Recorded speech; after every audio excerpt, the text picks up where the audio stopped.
ఈ శివరాత్రి సందర్భంగా కొన్ని విషయాలు మీకు తెలియజేస్తున్నాము. శివుడు అభిషేక ప్రియుడు. శివుడికి మనము అన్ని రకరకాల వాటితో అభిషేకం చేస్తాము.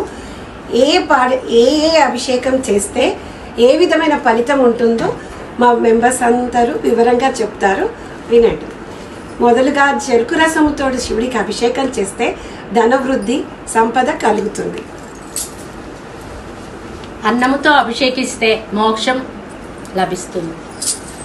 రుద్రాక్ష జలంతో అభిషేకిస్తే సకల ఐశ్వర్యాలు లభిస్తాయి. ద్రాక్ష రసంతో అభిషేకిస్తే విజయం కలుగుతుంది. గంధపు నీటితో అభిషేకిస్తే సత్సంతాన ప్రాప్తం కలుగుతుంది. గరికె నీటితో అభిషేకిస్తే నష్టపోయిన ధనం లభిస్తుంది. మెత్తని చక్కెరతో అభిషేకిస్తే దుఃఖం నాశనం అవుతుంది. నువ్వుల నూనెతో అభిషేకిస్తే అపమృత్యువు తొలగిపోతుంది. ఆవు పాలతో అభిషేకిస్తే సర్వసౌఖ్యాలు లభిస్తాయి. కొబ్బరి నీళ్ళతో అభిషేకిస్తే సకల సంపదలు కలుగుతాయి. పెరుగుతో అభిషేకిస్తే ఆరోగ్యము కలుగుతుంది. బంగారు జలంతో అభిషేకించిన ఘోర దారిద్ర్యము నశించును.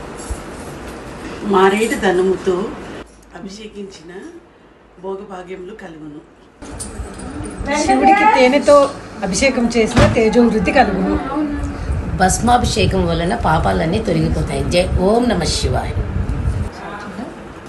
భక్తితో నమస్కరించినా చాలు.